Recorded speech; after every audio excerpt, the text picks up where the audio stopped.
બનાસકાંઠાના ડીસામાં ડિમ્પલ ટોકીઝ પાસે ખોદકામ દરમિયાન દિવાલ ધરાશાયી થતા એક શ્રમિક દટાયો હોવાની ઘટના સામે આવી છે।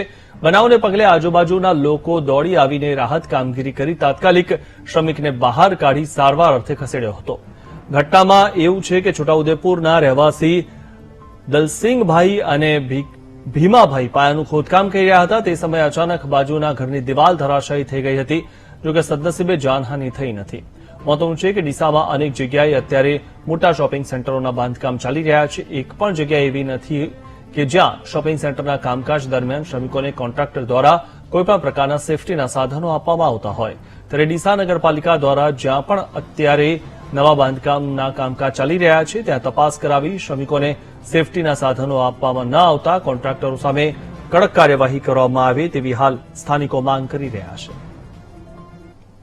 થોડી વાર પહેલા જ અમારા ઉપર કોલ આવ્યો કે એક વ્યક્તિ છે જે મકાનનું કામ ચાલુ છે, કંઈક કન્સ્ટ્રક્શનનું, અને નીચે દબાઈ ગયો છે। તો અમે તાત્કાલિક પહોંચીને જોયું તો વ્યક્તિ નીચે દબાયેલો હતો અને આજુબાજુ જે કન્સ્ટ્રક્શનનું કામ થઈ રહ્યું છે એ નીતિ નિયમ વગર થઈ રહ્યું છે। તો એના ઉપર નગરપાલિકા થોડું જોર આપે એની આપણે જરૂર છે। અને એ વ્યક્તિને પછી આડોશ પાડોશમાંથી લોકોને લઈને આપણે એને તાત્કાલિક નીચેથી કાઢી અને મદદ કરી છે। અને એ વ્યક્તિને થોડી કંઈક કમરમાં પણ એવી પ્રોબ્લેમ થઈ છે તો એને હોસ્પિટલ આપણે દાખલ કર્યો છે। તો માનવતાની દ્રષ્ટિએ આપણે કામ કર્યું છે અને વ્યક્તિને બહાર કાઢ્યો છે। ડિમ્પલ ટોકીઝના રસ્તાના ખૂણા ઉપર આજે શોપિંગનું કોઈ બાંધકામ થઈ રહેલું હતું। એ બાંધકામમાં ખોદકામ દરમિયાન કોઈ મજૂર કામ કરતા કરતા અંદર દબાઈ ગયેલ અને એ મજૂર દબાતા તાત્કાલિક અમે પણ અહીંયા હાજર થયેલ છે અને લોકોના સહયોગથી, લોકો પણ સારી મહેનતથી મજૂરને એમકેમ બહાર કાઢેલ છે અને નગરપાલિકાની ટીમ પણ અહીંયા જેસીબી, ફાયર ફાઈટર પણ આવી ગયેલ હતું।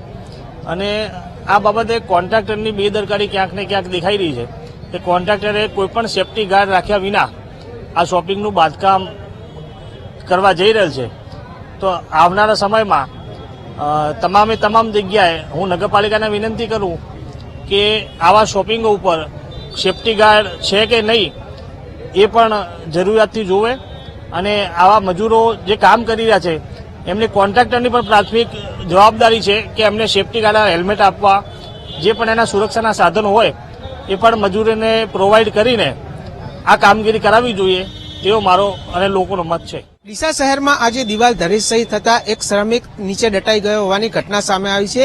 આપ જે પ્રમાણે દ્રશ્યોમાં જોઈ શકો છો કે અહીંયા છેલ્લા ઘણા સમયથી બાંધકામ ચાલી રહ્યું હતું ને તે દરમિયાન બાજુમાં મકાનની જે દિવાલ હતી તેના નીચે આજે એક શ્રમિક હતો તે કામ કરી રહ્યો હતો ને તે દરમિયાન બાજુમાં જે દિવાલ હતી તે ધરાશાયી થઈ હતી ને જેના કારણે જે નીચે જે મજૂર હતો તે જે કામ કરી રહ્યો હતો તે દટાઈ ગયો હતો। આ વાતની જાણ આજુબાજુના લોકોને થતા લોકો પણ તાત્કાલિક સ્થળ પર દોડી આવ્યા હતા અને તેને બચાવની કામગીરી શરૂ કરી હતી, જે દરમિયાન તેને હેમખેમ કરી આજુબાજુના લોકોએ બહાર નીકાળ્યો હતો અને હાલમાં તેને ડીસા સિવિલ સારવાર હેઠળ મોકલવામાં આવે છે।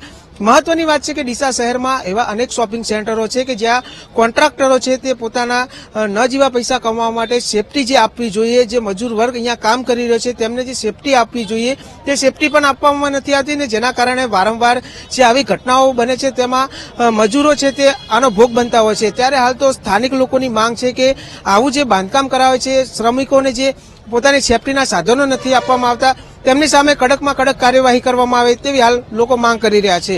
Rohit Thakor, VTV news, Banaskantha.